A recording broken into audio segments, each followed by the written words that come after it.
Assalamualaikum warahmatullahi wabarakatuh. Alhamdulillahi rabbil alamin. Wassalatu wassalamu ala ashrafil anbiya'i wal mursalin Sayyidina Muhammadin wa ala alihi wa sahbihi ajma'in. Rabbi syrah li sadri wa yassir li amri wahlul uqdatan min lisani yafqahu qawli. Amma ba'd. Para pendengar yang saya hormati, pertama-tama mari kita selalu bersyukur kehadirat Allah Subhanahu wa taala yang telah menganugerahkan kita beragam nikmat, terutama nikmat iman dan nikmat kesehatan,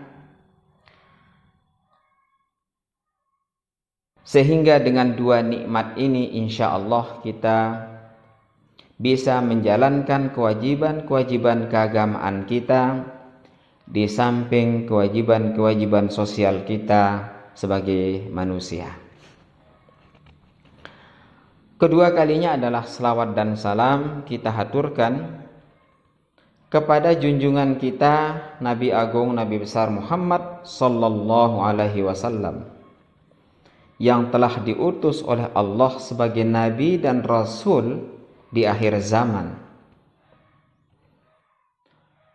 kepada umat manusia secara keseluruhan, dan membawa agama yang bersifat universal dengan mukjizat yang paling agung, yaitu Al-Quranul Karim. Semoga kitab suci yang diturunkan terakhir ini dapat kita jadikan pedoman hidup sampai hari kiamat nanti. Amin. Allahumma amin. Para pendengar yang saya hormati, sebagaimana yang sudah kita ketahui bahwa pada saat ini kita sedang berada di tengah ancaman coronavirus. Tidak ada yang menyangkal bahwa banyak hal yang berubah karena virus ini. Di samping karakter-karakter virus ini juga sangat khas dan istimewa bila dibanding dengan virus-virus yang lain. Sebelum saya berbicara lebih jauh, saya ingin menyampaikan bahwa terlepas dari apakah virus ini buatan ataukah alami, yang pasti bahwa virus ini bersifat adil. Dia memperlihatkan manusia dengan segala universalitas yang dimiliki sekaligus kezaliman yang dilakukan. Itu yang diperlihatkan oleh virus ini. Pada sisi lain, dia juga memperlihatkan universalitas alam dengan segala keadilannya. Virus ini adil.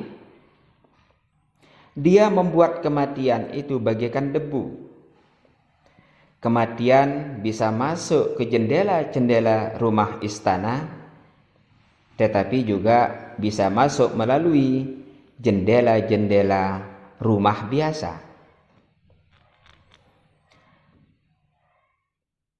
Tetapi dampak dari virus ini juga sangat luar biasa. Misalnya dari sektor ekonomi. Kalau dari sektor kesehatan itu sudah pasti. Tapi dari sektor ekonomi misalnya, 2 bulan yang lalu seseorang berstatus muzaki. Artinya dia membayar zakat. Sekarang orang tersebut menyandang status mustahik atau penerima zakat. Mengapa? Karena PHK atau pemutusan hubungan kerja dilakukan oleh lembaga-lembaga bisnis itu sudah dilakukan, sehingga karyawannya dirumahkan. Sudah di rumah, tidak boleh pula meninggalkan rumah. Akibatnya mereka kehilangan pekerjaan sekaligus kehilangan pendapatan. Di sisi lain, virus ini juga mempengaruhi baik secara moral maupun intelektual.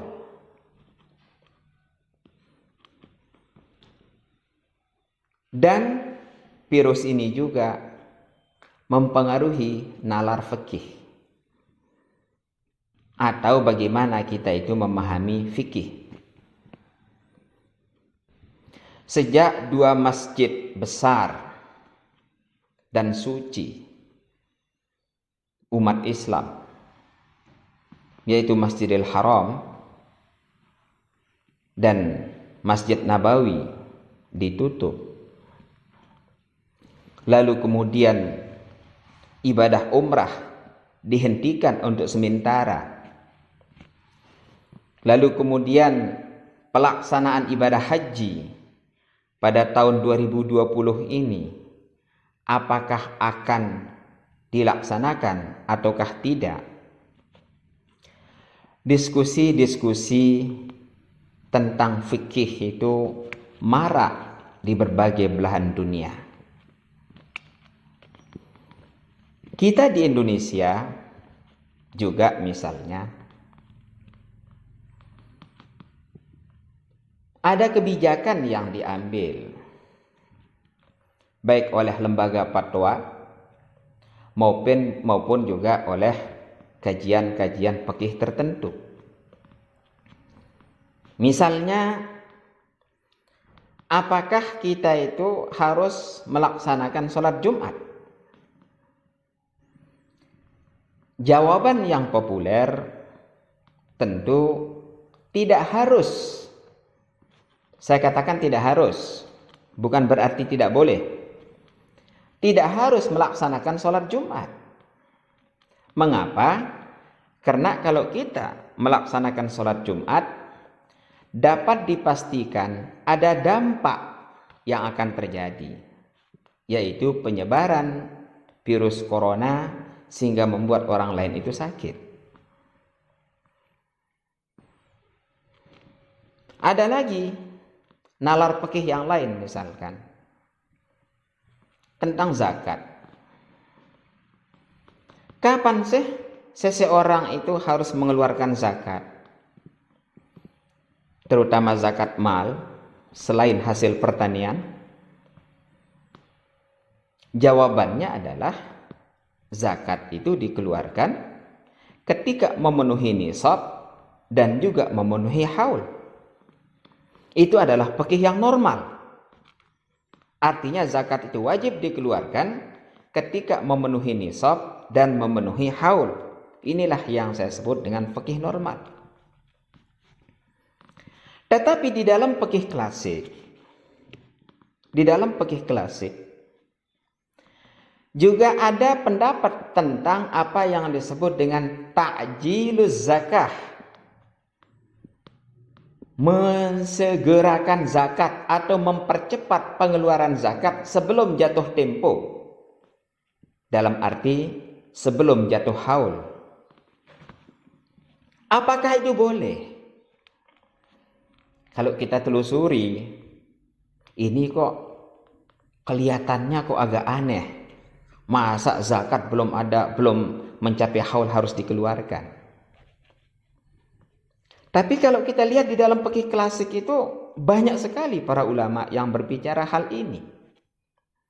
Misalnya di dalam mazhab Maliki, seseorang boleh mempercepat pengeluaran zakatnya.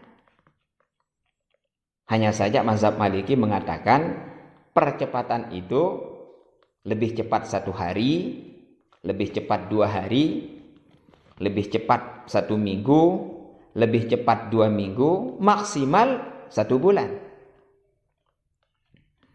Tapi ada pendapat lain dari mazhab Syafi'i. Umum dalam mazhab Syafi'i, Dan tertulis di dalam kitab Al-Majmu', ya, saya sebut kitab Al-Majmu' sebab pendapat Imam Nawawi ini dianggap lebih kuat daripada pendapat sebelumnya gitu. Dan juga disebutkan di dalam kitab Nihayatul Muhtaj, termasuk juga di dalam kitab Mughnil Muhtaj oleh Asy-Syarbini, bahwa percepatan pengeluaran zakat itu boleh dilakukan, bahkan dapat dilakukan sebelum 2 tahun jatuhnya haul. Luar biasa memang. Jadi tidak hanya maksimal 1 bulan seperti dikatakan oleh Imam Malik, tetapi boleh kok 2 tahun. Itu ya. Dan pendapat ini juga diamini oleh mazhab Hambali. Bahkan mazhab Hambali secara tegas mengatakan bahwa percepatan itu maksimalnya adalah 2 tahun sebelum jatuh haul. Tidak boleh lebih. Tapi ada pendapat yang lebih hebat, yaitu pendapat mazhab Hanafi. Dan itu ditulis oleh Imam As-Sarakhsi dalam karyanya Al-Mabsut. Luar biasa Imam As-Sarakhsi. Beliau menulis Al-Mabsut itu dari dalam penjara. Diimlakkan, didiktekan kepada murid-murid beliau. Dan As-Sarakhsi itu menulis kitab Al-Mabsut lebih kurang itu 30-an jilid. Beliau mengatakan boleh mensegerakan zakat lebih dari 2 tahun. Sangat fleksibel. Pertanyaannya, apakah pendapat ini aneh? Tentu tidak. Tentu tidak. Karena para ulama tempo dulu itu tidak hanya berpikir usul fikih sebagai metode berijtihad, tetapi juga mereka sudah berbicara tentang falsafatul fiqh. Ini yang harus saya tegaskan. Jadi kita tidak berbicara maqasid syariah. Maqasid syariah itu biasa. Tapi ma wara'al maqasid, meta maqasid. Ini yang saya mulai kembangkan itu, ma wara'al maqasid. Nah, kita tentu tidak membanding-bandingkan bagaimana pendapat para fuqaha kita tentang ta'jiluz zakah. Tapi yang pasti bahwa pendapat-pendapat mereka yang sangat fleksibel ini dan sangat dinamis ini itu memperlihatkan bahwa ada meta maqasid di situ. Ada meta maqasid. Karena sifatnya situasional dan kondisional. Oleh karena itu, mereka sepakat terutama di dalam mazhab 4. Saya tidak akan menjelaskan 8 mazhab. Cukup saya akan menjelaskan 4 mazhab yang populer di tengah kita, yaitu mazhab Maliki, mazhab Syafi'i, mazhab Hanafi, dan mazhab Hambali, atau urutnya mazhab Hanafi, mazhab Maliki, mazhab Syafi'i, dan mazhab Hambali. Dalam konteks mempercepat zakat ini, mereka sepakat. Walaupun mereka itu berbeda untuk menentukan berapa lama percepatan itu diperbolehkan. Tapi mereka membolehkan percepatan pengeluaran zakat itu dengan 2 syarat. Pertama, jika nisab terpenuhi. Kan gitu ya. Sebab itu syarat zakat. Kalau orang mau mengeluarkan infak, sedekah, tidak tergantung pada nisab. Tapi kalau namanya zakat tentu tergantung pada nisab. Sehingga para ulama mengatakan boleh mempercepat zakat itu kalau memenuhi pertama nisab. Kedua, jika ada situasi dan kondisi yang mengharuskan percepatan itu. Nah, sekarang kita melihat situasi dan kondisi yang kita sering menyebutnya adalah COVID-19. Akibat daripada COVID-19 seperti yang saya sebutkan tadi, banyak orang yang semula mandiri secara ekonomi menjadi fakir miskin sehingga kehidupannya bergantung pada uluran tangan orang lain.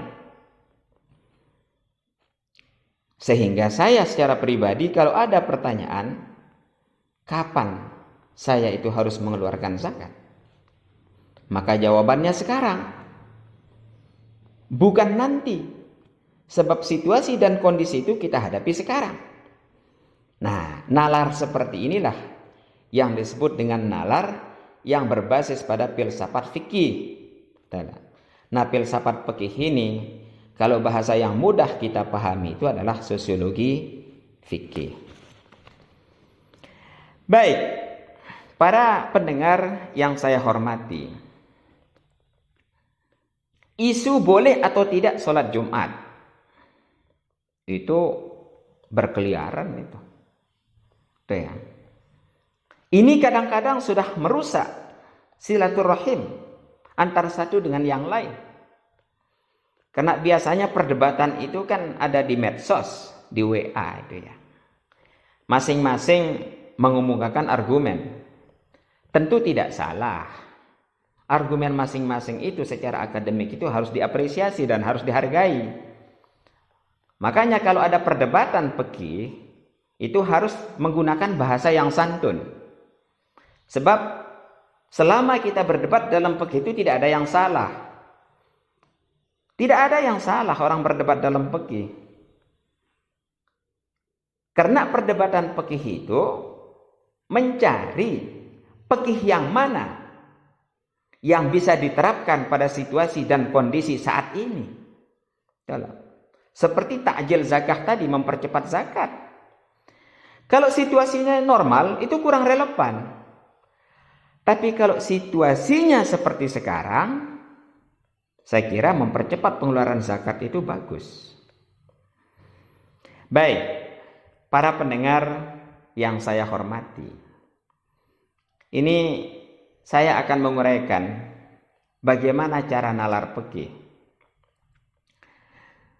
Untuk mengetahui bagaimana kita nalar fikih, melakukan nalar fikih pada masa pandemi COVID-19 ini, maka fikih itu kita bagi dulu menjadi 3. Fikih itu kita bagi menjadi 3. Ini satu teori ini yang dikemukakan oleh Abdul Majid An-Najjar.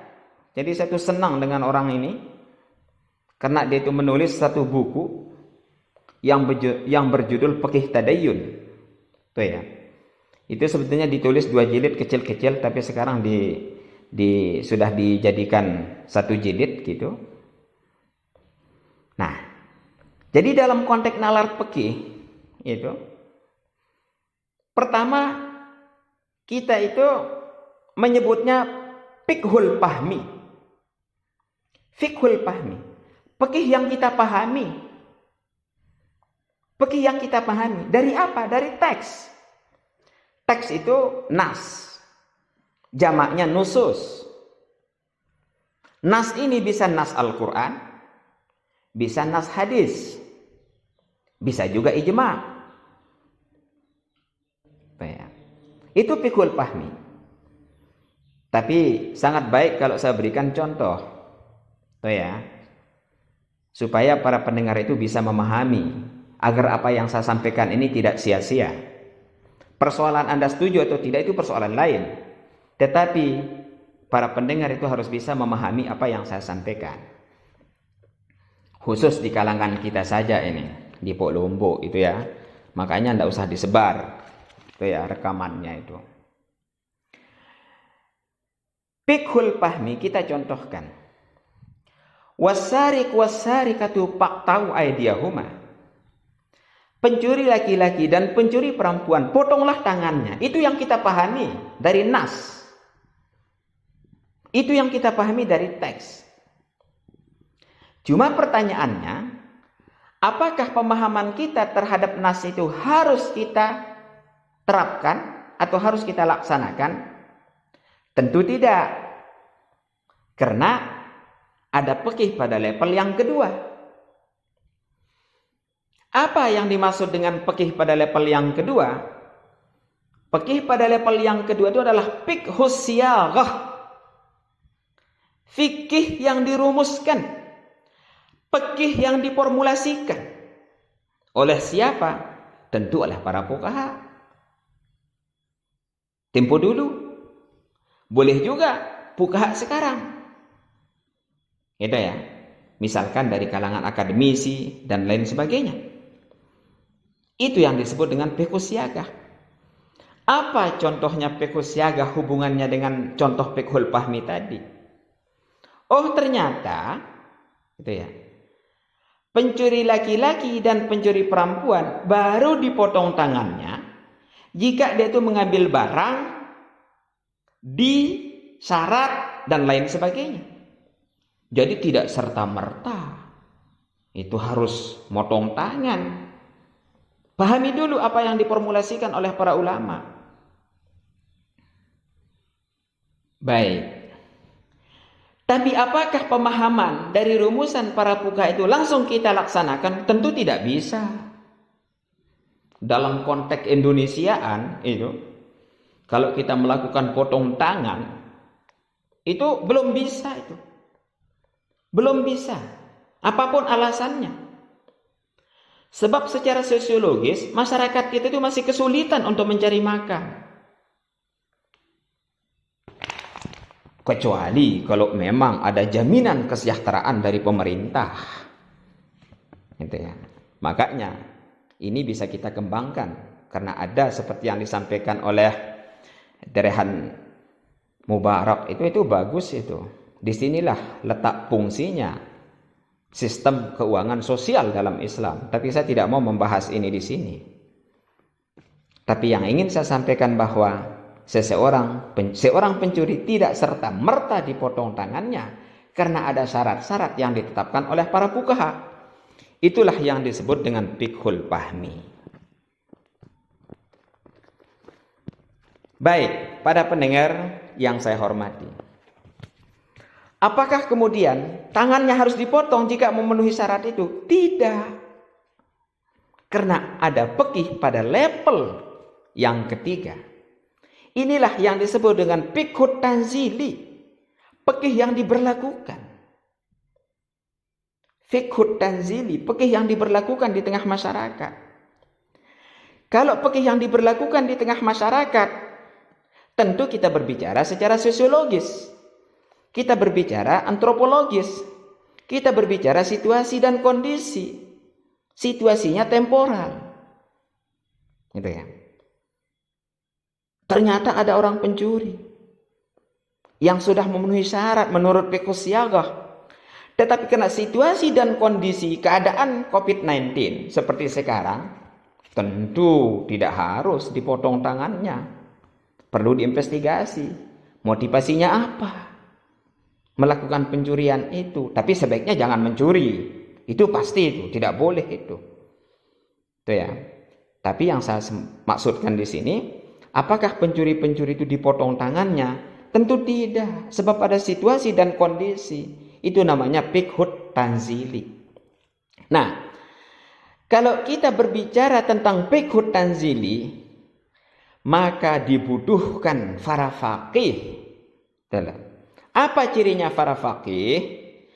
Para faqih kalau ditanya hukum tentang suatu persoalan, dia tidak langsung menjawab.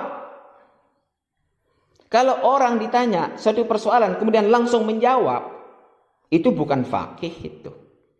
Ya.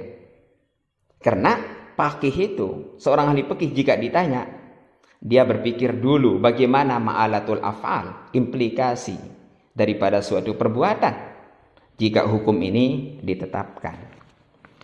Nah, demikian pula saya kira kebijakan-kebijakan ibadah keagamaan sekarang ini, apakah harus Jumatan atau tidak, situasi dan kondisinya itu berbeda.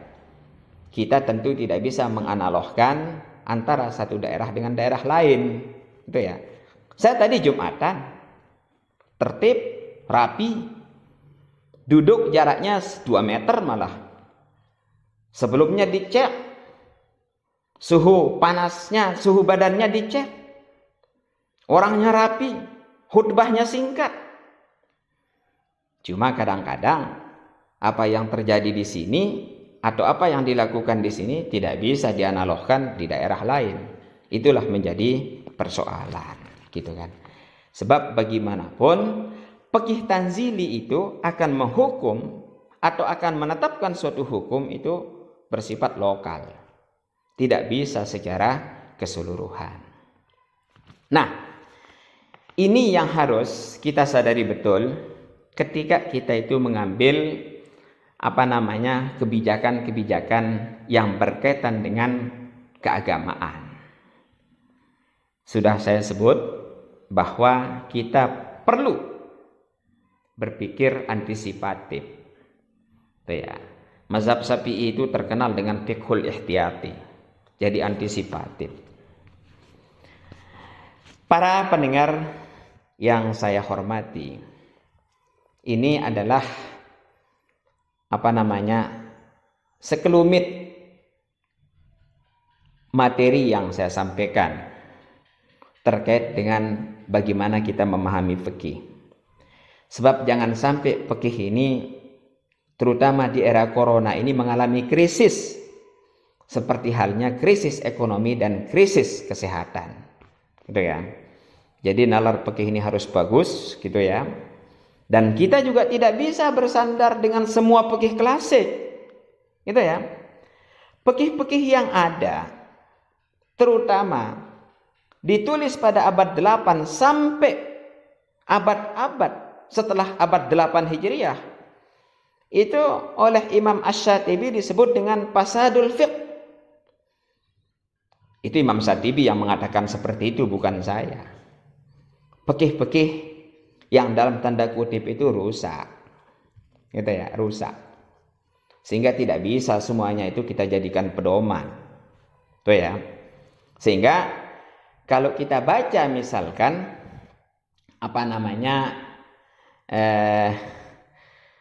yang disyarahkan oleh Imam Asy-Syarbini Mughnil Muhtaj itu ya, itu kami baca dulu tuh di Madrasah Sholatiyah itu selalu ada istilah di situ. Misalkan ada pendapat, ujungnya mengatakan fil mazhab. Ada pendapat, dia mengatakan ala sahih.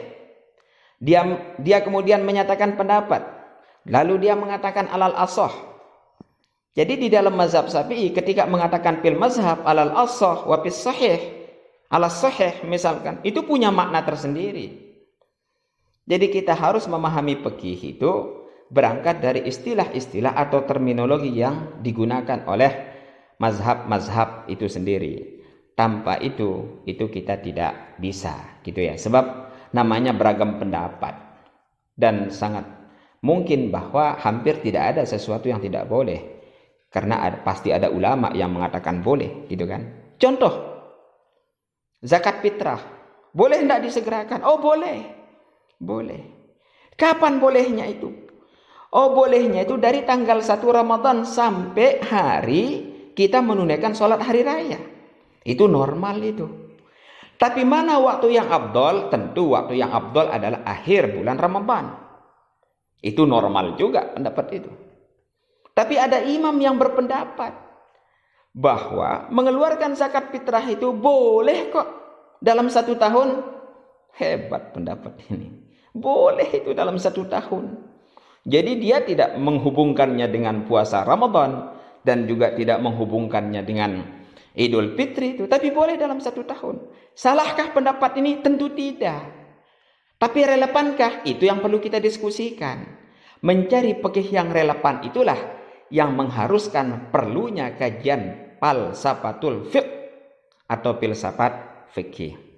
Baik para hadirin atau para pendengar yang saya hormati, hanya itu yang dapat saya sampaikan.